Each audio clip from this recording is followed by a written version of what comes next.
গৃহদাহ চরমে বলা যেতে পারে। অভিষেককে অল আউট আক্রমণ কল্যাণের, অর্থাৎ অভিষেক বন্দ্যোপাধ্যায়কে কল্যাণ বন্দ্যোপাধ্যায় অল আউট আক্রমণ করছেন, বলছেন তাকে ডাস্টবিন হিসেবে ব্যবহার করা হয়েছে। বর্ষিয়ান আইনজীবী বলছেন একজন বর্ষিয়ান আইনজীবীর সঙ্গে কথাও বলতে জানেন না।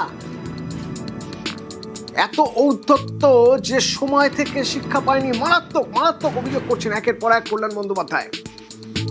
এবং খেদের সঙ্গে ক্ষোভের সঙ্গে তিনি বলার সময় যে তিনি তো ক্যামাক স্ট্রিটের কর্মচারী নন যে তাকে এইভাবে তার সঙ্গে কথা বলা হবে। বলছেন যে সবাইকে এই ক্যামাক স্ট্রিটের কর্মচারী ভাবে এবং অভিষেকের জন্যই দলের সর্বনাশ। পাশাপাশি আলটিমেটাম দিচ্ছেন মমতা বন্দ্যোপাধ্যায়কে, হয় অভিষেকের ফরে থাকতে হবে, তা না হলে তার মতো অর্থাৎ কল্যাণ বন্দ্যোপাধ্যায়ের মতো যারা অভিষেককে পছন্দ করছেন না, অভিষেকের কাজ পছন্দ করছেন না, তাদের হারাতে হবে, অর্থাৎ তারা মমতার কাছ থেকে সরে যাবেন। অভিষেকের ঔদ্ধত্যের আচরণ নিয়ে সরব কল্যাণ, বলছেন এসি ঘরে থাকার ছেলে, ওর জন্য চোর চোর স্লোগান শুনতে হচ্ছে বলে দাবি করছেন কল্যাণ। এবং সবশেষে সেই আলটিমেটাম, দিদি অভিষেককে নিয়ে চললে চলুন, কল্যাণকে দরকার নেই। শুনুন।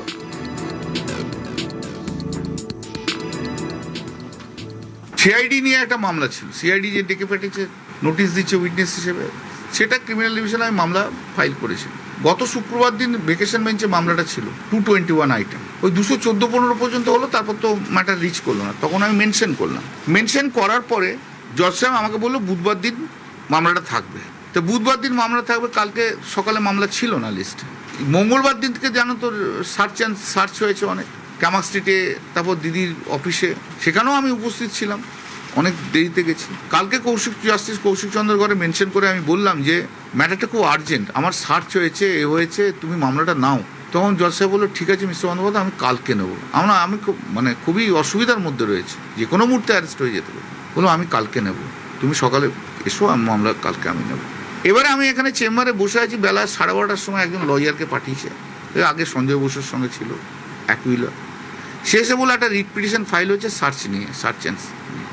তোমরা রিট পিটিশন সার্চ নিয়ে ফাইল করলে, আর সার্চটা তো আমার subject matter of the criminal division, তো আগে সার্চ ইলিগাল কি লিগাল তার ভিত্তিতে তো জজ ওখানে অর্ডার দেবে, সে তো সাবজেক্ট ম্যাটার হয়ে গেল আমার, তো আমি ওখানে অ্যাফিডেভিট করছি।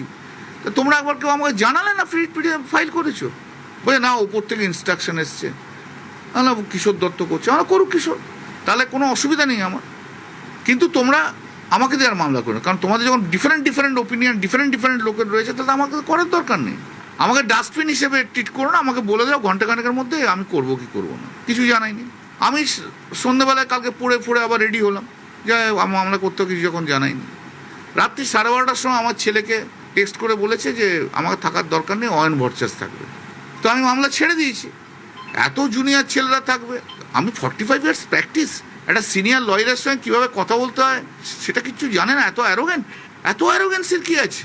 সময় থেকে শিক্ষা পেল না? আমি তো ক্যামাক স্ট্রিটের এমপ্লয়ি নই।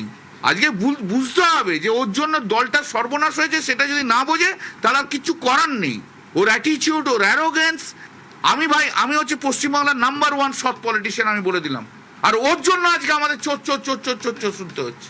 লাইফ ইজ আন্ডার থ্রেট, যেখানে যাচ্ছি সেখানে কেউ না কেউ ইয়ে করছে। পরশুদিনে এয়ারপোর্টে চোর করে দৌড়ে এসছে। দিদি অভিষেককে নিয়ে চলো, আমাকে দরকার নেই।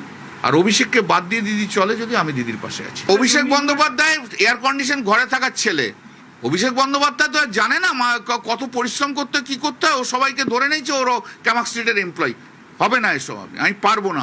আমিও সহ্য করতে একটা সময়ের একটা এসে গেছি।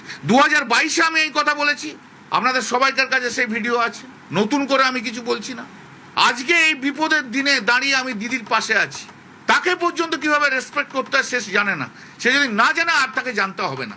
আর মমতা দিও বেছে নিক, কী করবে? অভিষেককে নিয়ে থাকবে, না আমার মতো যারা অভিষেকের প্রতি যারা ক্ষুব্ধ তাদের নিয়ে থাকবে? This is hard decision to take. Ultimatum দিচ্ছেন এবং বলছেন যে তার মতো এতদিন ধরে রাজনীতি করে আসা একজন মানুষকে অভিষেকের জন্য চোর শুনতে হচ্ছে। কোন দিনের কথা বলছিলেন? সেই এয়ারপোর্টের সেদিনের সেই ভিজুয়াল দেখুন।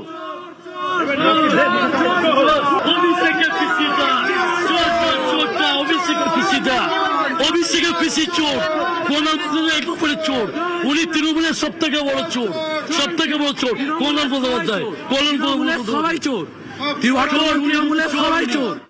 দেখুন চোর বলছেন ভাই আমাকে, ঠিক আছে চোর বলছেন কেন?